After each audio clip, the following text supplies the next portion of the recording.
the lie detector who discovered his own life was a lie.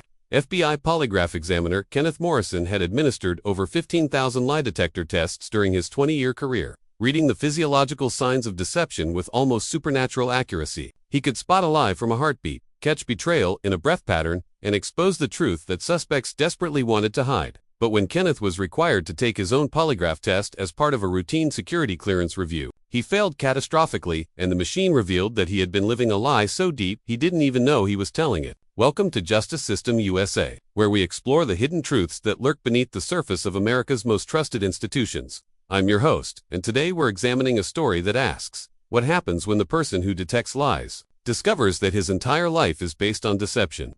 Tell me in the comments what city you're watching from, and if you believe these revelations about identity and truth deserve investigation. Subscribe and join our community that seeks answers. In the shadows, the master of truth detection. Kenneth Morrison sat in his specialized examination room at FBI headquarters in Quantico, Virginia, preparing to conduct what would be his 15,247th polygraph examination. At 47, he was considered the Bureau's most skilled polygraph examiner, with an accuracy rate that had become legendary among federal law enforcement agencies. Kenneth was a medium-height man with carefully groomed dark hair showing touches of silver at the temples, sharp brown eyes that seemed to look directly into people's souls, and the kind of calm demeanor that made suspects feel both comfortable and scrutinized. He wore conservative dark suits that projected authority without intimidation, and his voice carried the measured cadence of someone accustomed to asking questions that could destroy lives or careers. His examination room was a precisely controlled environment designed to maximize the effectiveness of polygraph testing. The temperature was kept at exactly 72 degrees. The lighting was optimized to prevent shadows that could interfere with observation, and the acoustic properties were calibrated to eliminate distracting sounds. Every detail had been planned to create conditions where deception would be impossible to hide. The polygraph machine itself was a state-of-the-art Lafayette LX4000, equipped with sensors that monitored respiration, cardiovascular activity, and galvanic skin response. Kenneth had become so proficient at interpreting these physiological indicators that he often knew when someone was lying before the machine completed its analysis. Kenneth's expertise extended beyond the technical aspects of polygraph examination to the psychological techniques that made suspects want to tell the truth.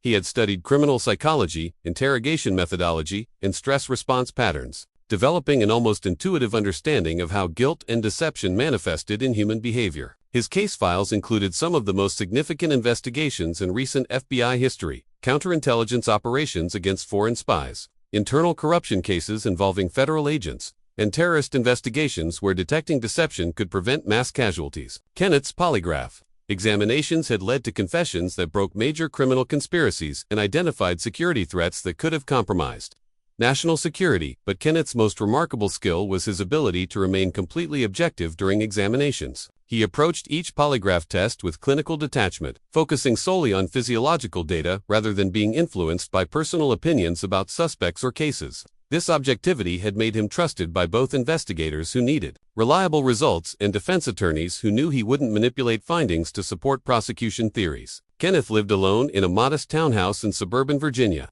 maintaining the kind of simple, organized lifestyle that reflected his professional focus on precision and control. He had never married, explaining to colleagues that the demands of his work and his need for emotional stability made serious relationships difficult to maintain. His personal life was deliberately unremarkable. He read technical journals, attended professional training conferences, and maintained a small circle of friendships with other federal employees who understood the unique pressures of law enforcement work. Kenneth preferred predictability and routine, viewing emotional complexity as a potential interference with his professional effectiveness. That this carefully constructed life of professional excellence and personal stability was about to be completely destroyed by a routine procedure that Kenneth had performed thousands of times on other people. The routine examination.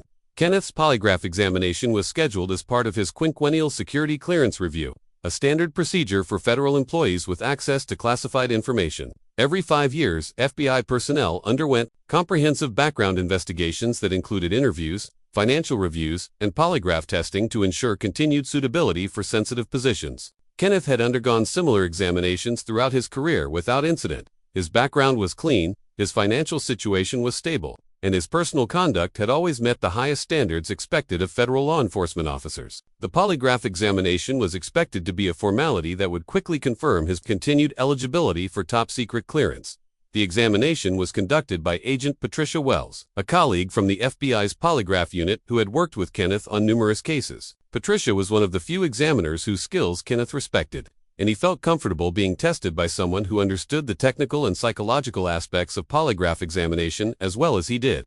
"Kenneth, this is just routine," Patricia said as she attached the sensors that would monitor his physiological responses. "We'll run through the standard questions about your background, your contacts with foreign nationals, any undisclosed financial issues, and your general suitability for continued clearance."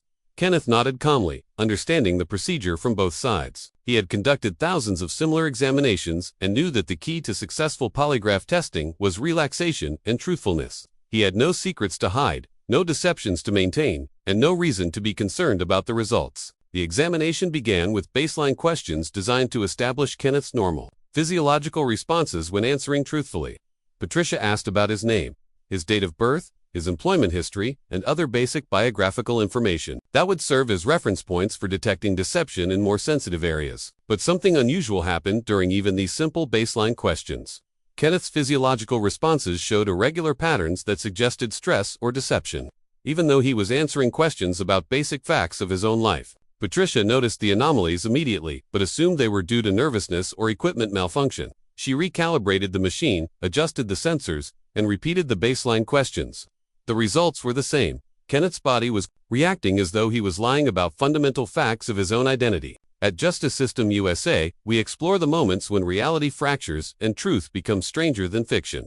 If this story is challenging your assumptions about identity and memory, share it with someone who appreciates psychological mysteries. "Kenneth, I'm seeing some unusual readings," Patricia said, trying to maintain professional composure while reviewing data that made no sense. "Let's try a different approach. I want you to state your full name, slowly and clearly." "Kenneth James Morrison," Kenneth replied, his voice steady and confident. The polygraph machine registered massive deception. The impossible results. Patricia stared at the polygraph readings in disbelief. According to the machine, Kenneth Morrison had just lied about his own name information. That was obviously true, and that he had stated countless times throughout his career. "Kenneth, there's something wrong with these readings," Patricia said, trying to troubleshoot the situation. "The machine is indicating deception when you state basic biographical information. Let me check the equipment again." But repeated equipment checks and recalibrations produced the same impossible results. Every time Kenneth answered questions about his identity, background, or personal history, the polygraph registered significant physiological stress. Patterns consistent with deliberate deception. The examination continued with increasingly bizarre results. Kenneth appeared to be lying when he stated his date of birth, his place of birth, his educational background, and his employment history with the FBI, according to the polygraph. Virtually every biographical fact that defined Kenneth Morrison's identity was false. Most disturbing was Kenneth's genuine confusion about the results. He wasn't attempting to deceive the examination. His conscious mind believed that his responses were completely truthful, but his autonomic nervous system was reacting as though he was maintaining complex deceptions about the most basic facts of his existence. Patricia had never encountered polygraph results like these in 15 years of conducting examinations. The readings suggested either massive equipment failure or a level of systematic deception that extended to Bennett's own understanding of his identity. "Kenneth, I need to ask you directly, are you experiencing any confusion about your personal history? Any gaps in your memo?" "Kenneth, I need to ask you directly, are you experiencing any confusion about your personal history? Any gaps in your memory or uncertainty about your background?" Kenneth's response was immediate and confident. "Patricia, I know exactly who I am and where I come from. I've been Kenneth Morrison for 47 years. There's no confusion or uncertainty about my identity." The polygraph registered this statement as a lie. The investigation begins. Patricia immediately suspended the polygraph examination and reported the anomalous results to FBI supervisors. The readings were so unusual that they triggered an automatic security investigation to determine whether Kenneth represented a potential threat to national security. The investigation was led by Agent Rebecca Stone from the FBI's Counterintelligence Division, who specialized in cases involving identity fraud, foreign infiltration, and compromised federal employees. Rebecca approached the Kenneth Morrison case with the assumption that she was dealing with either an extremely sophisticated foreign operative or someone suffering from serious psychological illness. "Agent Morrison," Rebecca said during their first interview, "we need to conduct a comprehensive review of your background and identity. The polygraph results suggest significant irregularities that require investigation. Kenneth cooperated fully with the investigation, providing documentation of his identity, educational credentials, employment history, and personal relationships. He submitted to additional polygraph examinations, psychological evaluations, and medical tests designed to identify any factors that might explain the anomalous results. But each new examination produced the same impossible findings. Kenneth Morrison appeared to be systematically deceiving investigators about his own identity, even though he genuinely believed that his statements were truthful. The investigation expanded to include verification of Kenneth's documentary evidence. FBI analysts examined his birth certificate, social security records, educational transcripts, and employment files to confirm the biographical information that polygraph testing suggested was false.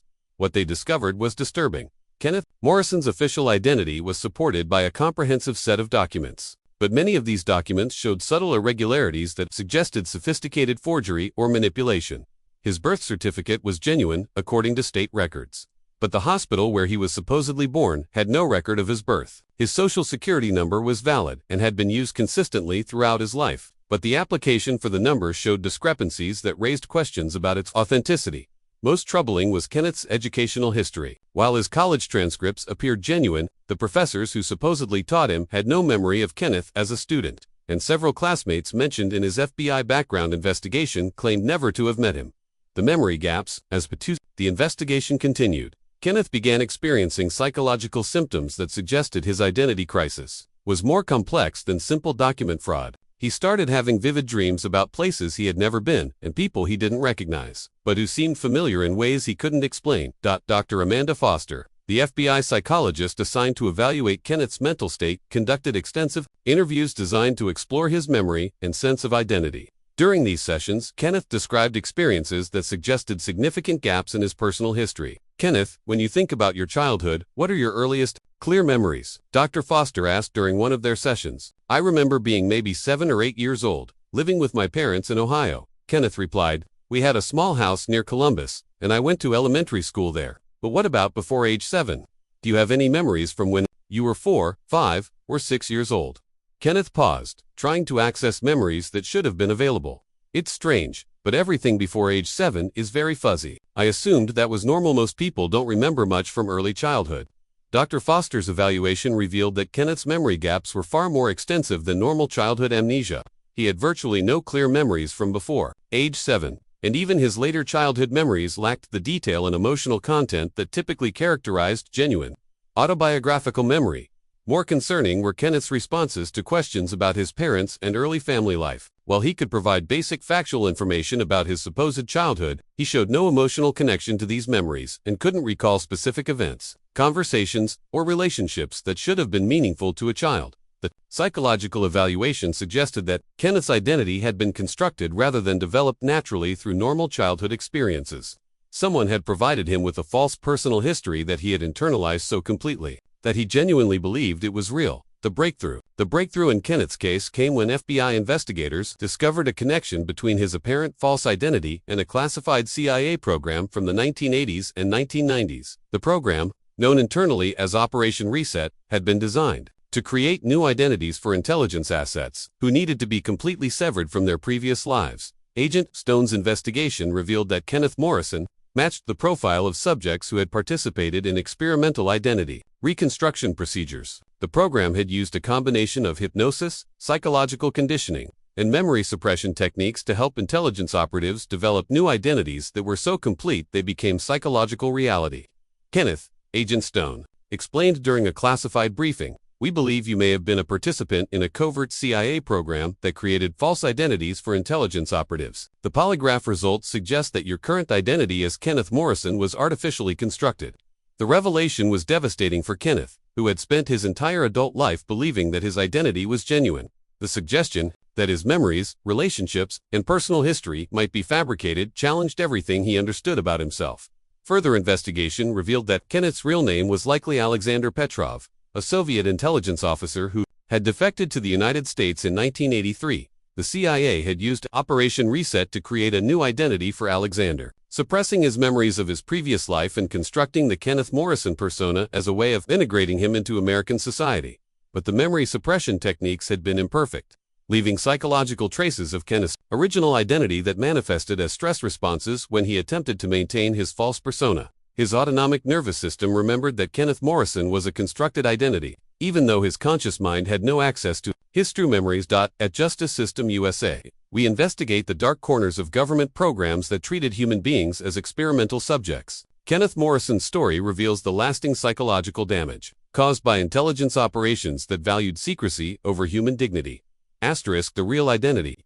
Confronted with evidence of his true identity as Alexander Petrov, Kenneth experienced a psychological crisis that combined elements of dissociative disorder, identity confusion, and post-traumatic stress. The revelation that his entire life had been based on false memories created fundamental questions about the nature of self and the reliability of personal experience. CIA records declassified for Kenneth's case revealed that Alexander Petrov had been a mid-level GRU officer specializing in technical intelligence collection. He had defected to the United States in 1983 after becoming disillusioned with Soviet policies and providing valuable intelligence about Russian operations against American technology companies. The defection had been handled through Operation Reset because Alexander possessed detailed knowledge of Soviet intelligence methods that made him a high-value target for assassination or kidnapping. Creating a completely new identity for him was seen as the only way to ensure his safety and enable him to contribute to American intelligence efforts. The CIA files described the psychological procedures used to suppress Alexander's original memories and implant the Kenneth Morrison identity. The process had involved months of hypnosis, psychological conditioning, and carefully constructed false experiences that were designed to become Alexander's new reality. The procedures had been experimental and ethically questionable, even by the standards of 1980s intelligence operations. Alexander had volunteered for the identity reconstruction program, but the consent had been obtained under conditions of extreme stress and without full disclosure of the psychological risks involved. Kenneth learned that his expertise in polygraph, examination and deception detection might have been related to his original training as a Soviet intelligence officer. Alexander Petrov had been skilled at identifying lies and maintaining cover stories, abilities that had been unconsciously carried over into Kenneth Morrison's FBI career.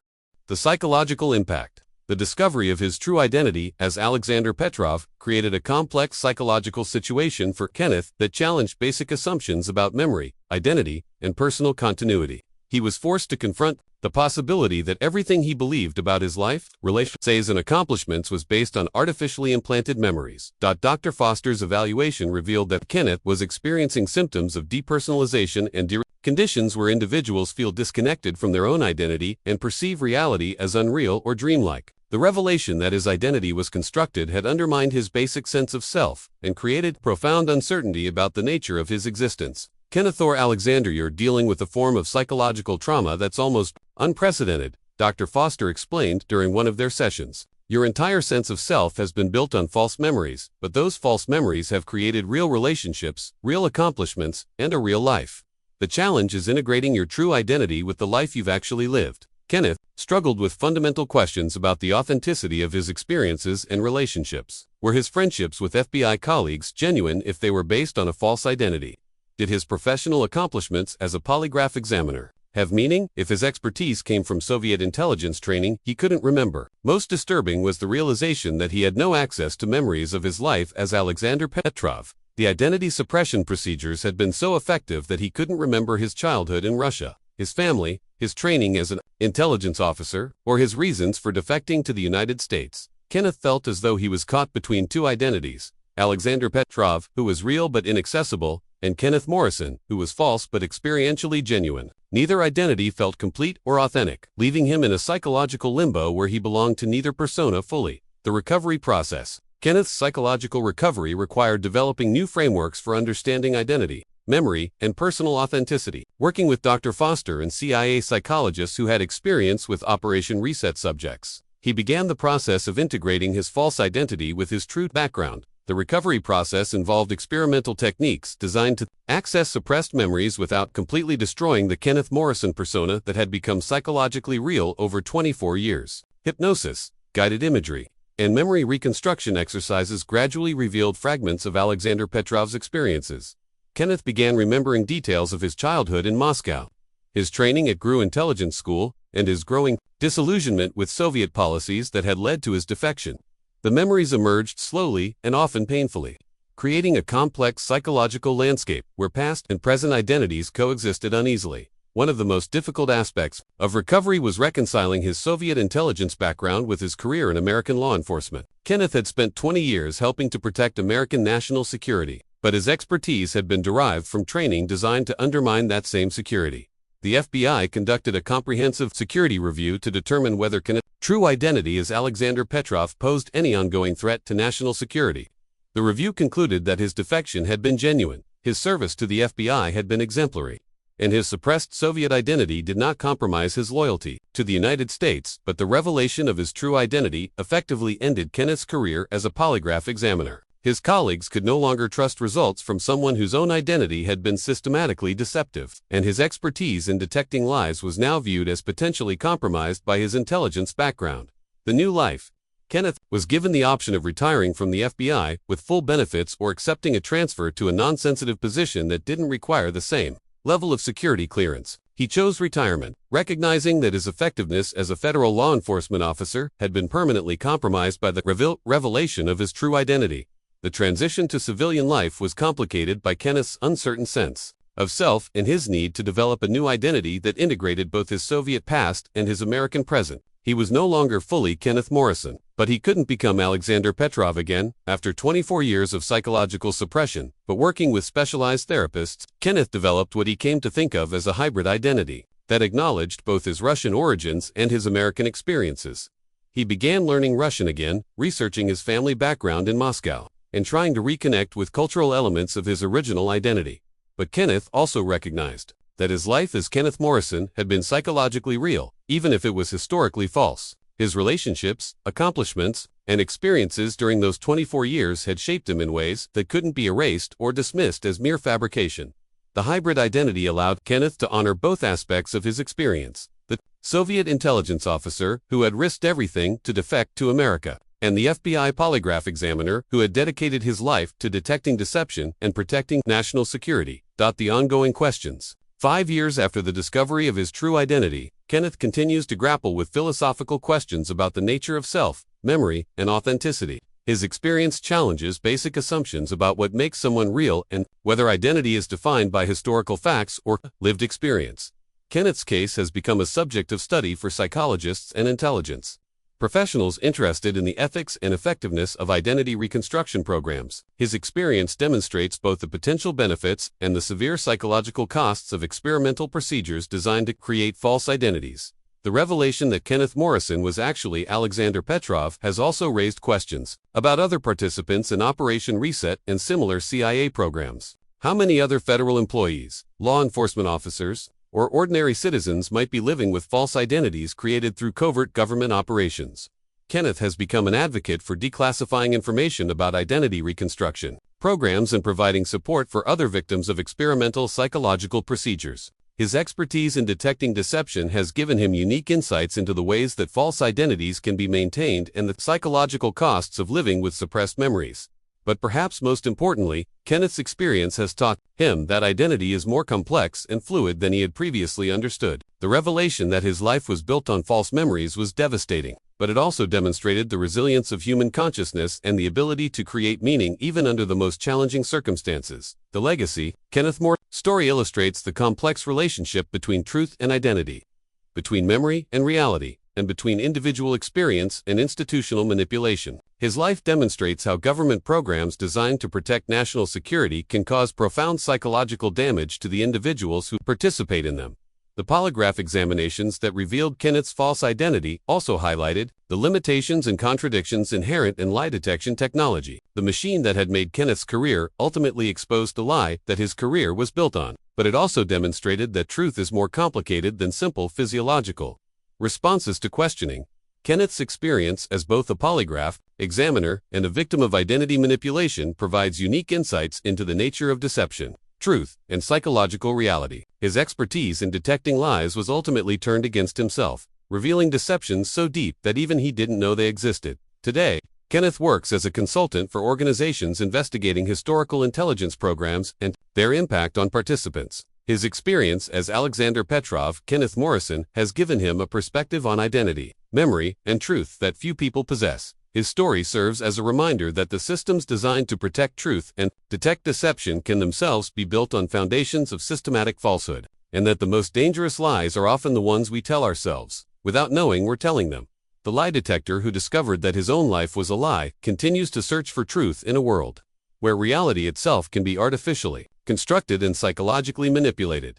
This has been Justice System USA, where we explore the hidden truths behind America's most trusted institutions and the people whose lives are shaped by secrets they never knew existed. Kenneth Morrison's story reminds us that identity itself can be a government operation, and that the search for truth sometimes reveals more questions than answers. What did you think about Kenneth's discovery that his entire identity was false? How would you react if you learned that your memories and personal history had been artificially created? Share your thoughts in the comments and tell us what city you're watching from.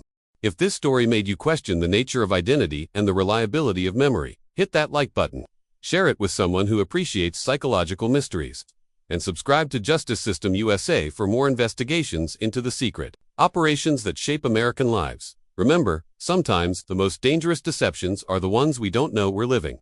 Until next time, question everything, especially your own certainties about who you are. See you in the next story.